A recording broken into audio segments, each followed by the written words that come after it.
Hello friends, welcome to BSKSR classes YouTube channel. Friends, మనకి SSC సీజీఎల్కి సంబంధించినటువంటి notification June 9న రిలీజ్ చేసి ఆగస్టు 13th నుంచి 30th వరకు టైర్ 1 ఎగ్జామినేషన్స్ కండక్ట్ చేయడం జరుగుతుందని మనకి అఫీషియల్గా రిలీజ్ చేసినటువంటి రివైజ్డ్ జాబ్స్ క్యాలెండర్లో డేట్స్ అయితే మెన్షన్ చేశారు. సో ఇప్పటి నుంచి కౌంట్ చేసుకుంటే మనకి 93 డేస్ అయితే ఉన్నాయి. ఈ 93 డేస్ని మీరు యూజ్ చేసుకుంటే టైర్ 1 ఎగ్జామినేషన్లో 150+ మార్క్స్ మీరు తెచ్చుకునే అవకాశం అయితే ఉంటుంది. అయితే ఎస్ఎస్సి సీజీఎల్కి సంబంధించినటువంటి A to Z complete information ఈ వీడియోలో చెప్తాను. వీడియో చూస్తున్నటువంటి వారు వీడియోని లైక్ చేసి ఛానల్ని సపోర్ట్ చేయండి. ఫస్ట్ టైం మన ఛానల్ని విజిట్ చేస్తే సబ్స్క్రైబ్ చేసుకొని బెల్ సింబల్ని యాక్టివేట్ చేసుకోండి.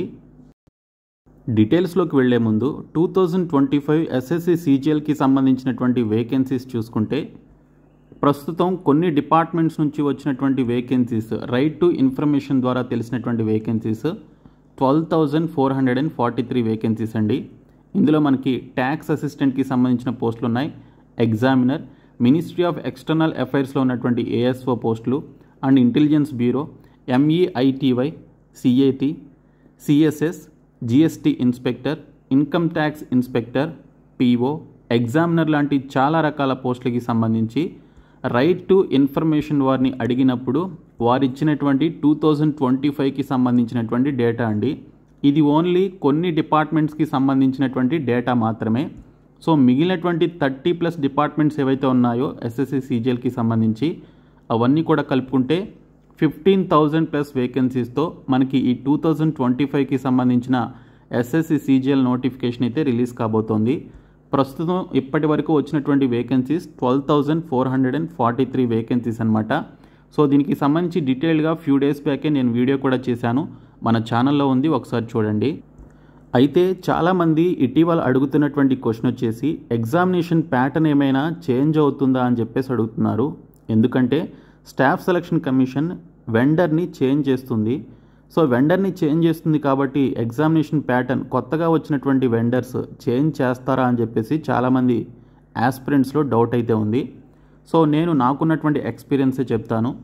2018 వరకు ఒక వెండర్ అయితే ఉండేది. 2018లో టైర్ 2కి సంబంధించిన ఎస్ఎస్సి సీజీఎల్ పేపర్ లీక్ అయింది. అలా లీక్ అయినటువంటి ఎగ్జామినేషన్ రాసింది కూడా నేనే. సో ఆ ఎగ్జామినేషన్ని మళ్ళీ సెకండ్ టైం కండక్ట్ చేశారనమాట. ఒక 1 week 10 days తర్వాత నార్త్ ఇండియాలో పేపర్ అయితే లీక్ కావడం జరిగింది. 2018లో టైర్ 2కి సంబంధించి మ్యాథ్స్ పేపర్ లీక్ అవడం వల్ల సో ఆ ఎగ్జామినేషన్ని క్యాన్సిల్ చేసి మళ్ళీ ఆ ఎగ్జామినేషన్ని రీకండక్ట్ చేశారు 1 week తర్వాత. సో అప్పుడు నేను రెండోసారి వెళ్ళి ఎగ్జామినేషన్ అయితే రాశాను. సో ఇలా జరిగిన తర్వాత చాలామంది ఫ్రస్ట్రేట్ అయిపోయి అప్పుడున్నటువంటి ఆ వెండర్ ఎవరనేది తెలియదు, పాపులర్ వెండర్ అయితే కాదు. సో ఆ వెండర్ని చేంజ్ చేసి TCSని వెండర్గా పెట్టాలని చెప్పేసి డిమాండ్ చేశారు. సో 2018కి ముందు ఏదైతే ఎగ్జామినేషన్ ప్యాటర్న్ ఉందో సో 2018 తర్వాత వచ్చినటువంటి TCS వెండర్గా వచ్చిన తర్వాత కూడా సేమ్ ఎగ్జామినేషన్ ప్యాటర్న్ని, సేమ్ టైప్ ఆఫ్ క్వశ్చన్స్ని, సేమ్ టైప్ ఆఫ్ మోడల్స్ని కంటిన్యూ చేయడం జరిగింది. సో ఇప్పుడు TCSని తీసేసి వేరొక వెండర్ని పెట్టాలని చెప్పేసి ఆస్పిరెంట్స్ రీసెంట్గా ఎస్ఎస్సి డిపార్ట్మెంట్ని డిమాండ్ చేశారు.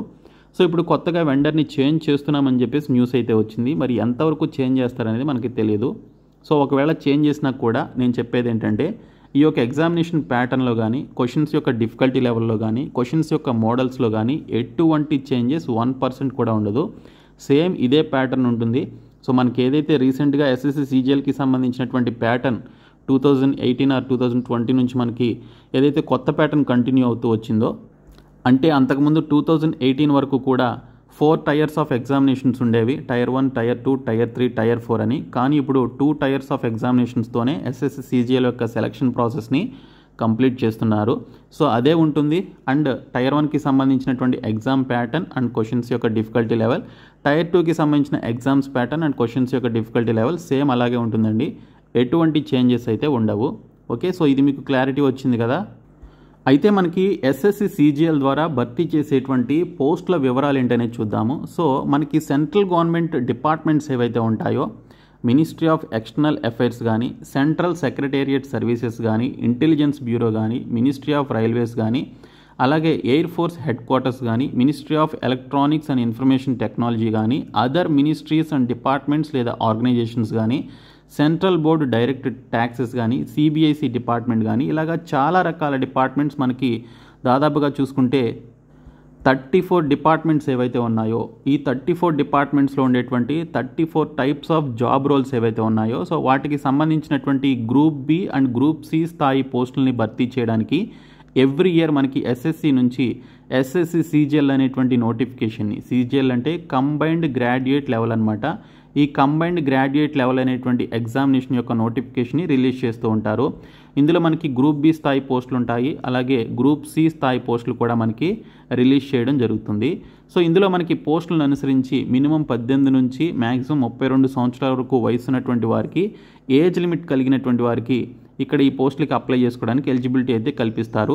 ఇందులో మనకి అసిస్టెంట్ సెక్షన్ ఆఫీసర్ అని, ఇన్స్పెక్టర్ ఆఫ్ ఇన్కమ్ ట్యాక్స్ అని, అలాగే inspector in central excise department, inspector in preventive officer, inspector examiner, assistant enforcement officer, sub inspector in central bureau of investigation, inspector of posts, department of postal department ఏదైతే ఉందో, ministry of కమ్యూనికేషన్స్కి సంబంధించిన postal డిపార్ట్మెంట్లో డైరెక్ట్గా inspector పోస్ట్ను మీరు పొందవచ్చు.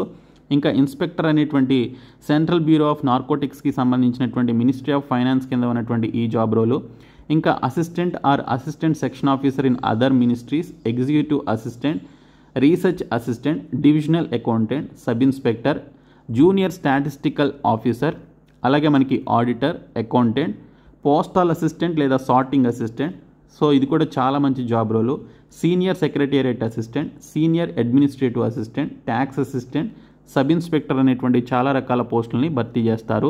So minimum 18 నుంచి 27 సంవత్సరాలు కానీ, లేదా 30 సంవత్సరాలు కానీ, లేదా 32 సంవత్సరాల మధ్య వయసు ఉన్నటువంటి క్యాండిడేట్స్ ఈ జాబ్ రోల్స్ అన్నిటికీ కూడా అప్లై చేసుకోవచ్చండి. చాలా చాలా మంచి నోటిఫికేషన్ ఇది. ఈసారి కూడా లాస్ట్ ఇయర్ 17,000 ప్లస్ వేకెన్సీస్తో మనకి నోటిఫికేషన్ వచ్చింది. ఈసారి 15,000 ప్లస్ వేకెన్సీస్తో నోటిఫికేషన్ అయితే వస్తుంది. కాబట్టి మీరు ఖచ్చితంగా ఇప్పటి నుంచి మీ యొక్క ప్రిపరేషన్ అయితే స్టార్ట్ చేయండి. ఈ పోస్టులకి ఆల్ ఇండియా ఎలిజిబుల్ సిటిజన్స్ అందరూ కూడా అప్లై చేసుకోవచ్చు. సో ఈ పోస్టులకి మీరు అప్లై చేయాలి అంటే కొన్ని పోస్టులకి సంబంధించి 18 నుంచి 27 సంవత్సరాలు, మరికొన్ని పోస్టులకి 20 నుంచి 30 సంవత్సరాలు, మరికొన్ని పోస్టులకి 18 నుంచి 30 సంవత్సరాలు, మరికొన్ని పోస్టులకి 18 నుంచి 32 సంవత్సరాల వరకు ఏజ్ లిమిట్ అయితే ఉంటుందన్నమాట.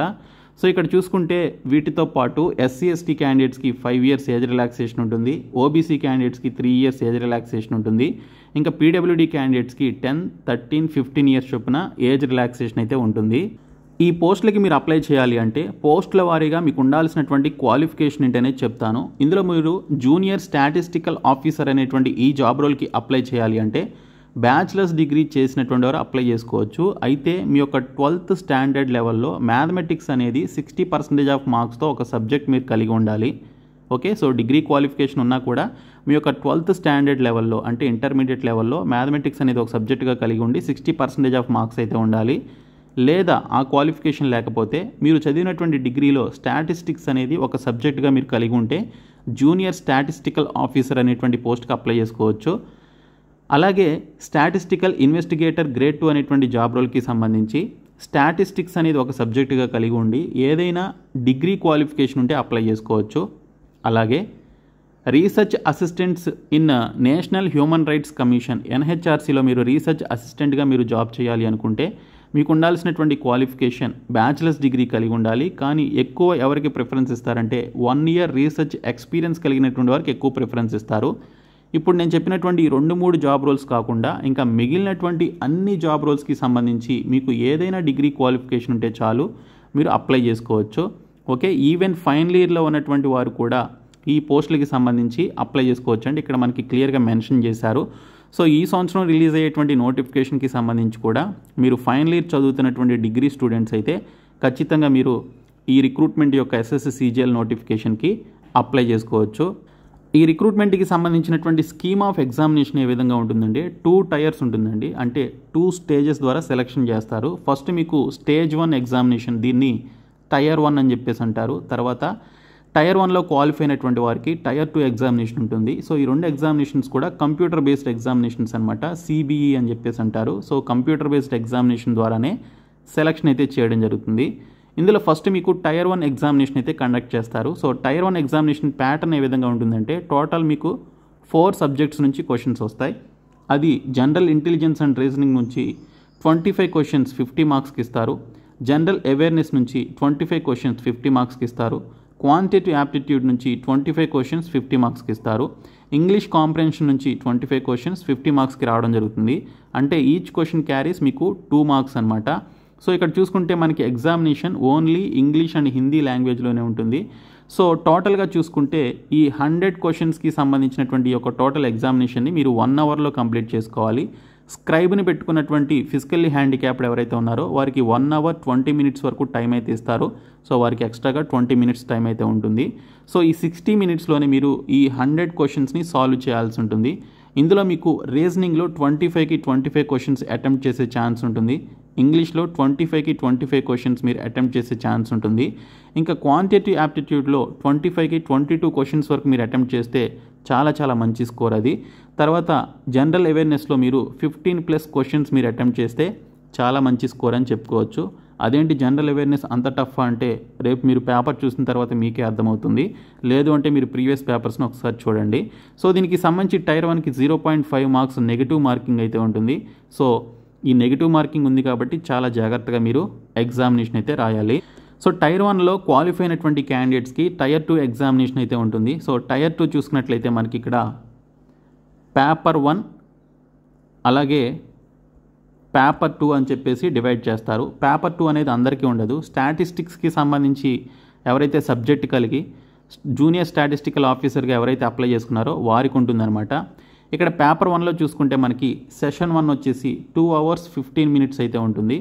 ఈ సెషన్ 1లో మనకి సెక్షన్ 1లో మాడ్యూల్ 1 మాడ్యూల్ 2 అని చెప్పేసి ఉంటుంది. సో ఈ మాడ్యూల్ 1లో మనకి మ్యాథమెటికల్ ఎబిలిటీస్ నుంచి 30 క్వశ్చన్స్, అలాగే రీజనింగ్ అండ్ జనరల్ ఇంటెలిజెన్స్ నుంచి 30 క్వశ్చన్స్ వస్తాయి. సో టోటల్గా మనకి 60 క్వశ్చన్స్ 180 మార్క్స్కి వస్తాయి. ఈచ్ క్వశ్చన్ క్యారీస్ 3 మార్క్స్ అనమాట. సో ఇక్కడ చూసుకుంటే మనకి 1 అవర్ టైం అయితే ఇస్తారు. సో దీనికి సంబంధించినటువంటి ఈ యొక్క సెక్షన్ 1కి సంబంధించి. తర్వాత సెక్షన్ 2లో చూసుకుంటే ఇంగ్లీష్ లాంగ్వేజ్ అండ్ కాంప్రహెన్షన్ నుంచి 45 క్వశ్చన్స్, జనరల్ అవేర్నెస్ నుంచి 25 క్వశ్చన్స్ వస్తాయి. మాడ్యూల్ 1 మాడ్యూల్ 2 అంటారు వీటిని. సో రెండు కలిపి 70 క్వశ్చన్స్ 210 మార్క్స్కి అయితే వస్తాయి. So each question carries 3 marks. So 70 questions into 3 marks 210 marks కాబట్టి so each question carries 3 marks. ఇంకా సెక్షన్ 2 చూసుకున్నట్లయితే సెక్షన్ 2లో కంప్యూటర్ నాలెడ్జ్ మాడ్యూల్ నుంచి 20 క్వశ్చన్స్ అయితే వస్తాయి. 20 × 3 60 మార్క్స్కి మనకి ఎగ్జామినేషన్ అయితే ఉంటుంది. సో ఇది చూసుకుంటే 15 మినిట్స్ టైం అయితే ఉంటుంది. ఓకే, అలాగే ఇక్కడ సెక్షన్ 2 కూడా మనకి 1 అవర్ టైం అయితే ఉంటుంది. ఇందాక చెప్పలేదు నేను, సెక్షన్ 2కి 1 అవర్ టైం ఉంటుంది ఈ రెండింటికి సంబంధించి. ఓకే, పైన చెప్పినటువంటి ఈ యొక్క సెక్షన్ 1కి 1 అవర్, అలాగే సెక్షన్ 2కి 1 అవర్ టైం ఉంటుంది. ఇంకా మనకి సెక్షన్ 3కి సంబంధించి 15 మినిట్స్ టైం ఉంటుంది. సో మొత్తంగా చూసుకుంటే 2 అవర్స్ 15 మినిట్స్ టైం అయితే ఇస్తారు. సో తర్వాత మనకి ఇక్కడ సెషన్ 2, ఓకే సెషన్ 1 చూసే ఇందాక మనం, ఇప్పుడు సెషన్ 2 చూస్తే 15 మినిట్స్ టైం అయితే ఇస్తారు. సో ఇది సెక్షన్ 3లో మాడ్యూల్ 2 అనమాట. ఇది data entry speed test module అని అంటారు దీన్ని. సో ఇది ఒక డేటా ఎంట్రీ టాస్క్కి సంబంధించినటువంటి టెస్ట్. ఇది స్కిల్ టెస్ట్ అనమాట ఇది. ఓకే, సో ఇది స్కిల్ టెస్ట్ని మీరు 15 మినిట్స్లో కంప్లీట్ చేసుకోవాలి. ఓకే, డేటా ఎంట్రీకి సంబంధించిన స్పీడ్ టెస్ట్ అయితే కండక్ట్ చేస్తారు. సో ఈ విధంగా ఎనీ డిగ్రీ క్వాలిఫికేషన్ నుండి స్టాటిస్టిక్స్కి సంబంధించినటువంటి జాబ్స్ కాకుండా మిగిలినటువంటి జాబ్స్కి అప్లై చేసినటువంటి వారికి ఈ విధమైనటువంటి టైర్ 2 ప్యాటర్న్ అయితే ఉంటుంది. ఇంకా స్టాటిస్టిక్స్కి అప్లై చేసినటువంటి వారికి 100 క్వశ్చన్స్ 200 మార్క్స్కి ఇస్తారు. Each question carries 2 marks. So ఇక్కడ మీకు 2 అవర్స్ టైం అయితే ఇవ్వడం జరుగుతుంది. సో టైర్ 2కి సంబంధించి కూడా మనకి నెగిటివ్ మార్కింగ్ అయితే ఉంటుంది. సో చాలా జాగ్రత్తగా మీరు అటెంప్ట్ చేయాలి. సో ఇప్పుడు టైర్ 1కి సంబంధించినటువంటి సిలబస్ చూద్దాము. సో టైర్ 1కి సంబంధించిన సిలబస్ చూస్తే జనరల్ ఇంటెలిజెన్స్ అండ్ రీజనింగ్లో ఓకే ఇక్కడ మనకి కొంచెం డిఫరెంట్ వర్డ్స్ అయితే కనిపిస్తాయి మీకు. నేను మీకు సింపుల్గా చెప్తాను. కోడింగ్ అండ్ డికోడింగ్, అలాగే నంబర్ సిరీస్, లెటర్ సిరీస్, అలాగే బ్లడ్ రిలేషన్స్. ఓకే, బ్లడ్ రిలేషన్స్తో పాటు డైరెక్షన్ సెన్స్ టెస్ట్, ర్యాంకింగ్ క్వశ్చన్స్తో పాటు డైస్ నుంచి క్వశ్చన్స్ వస్తాయి.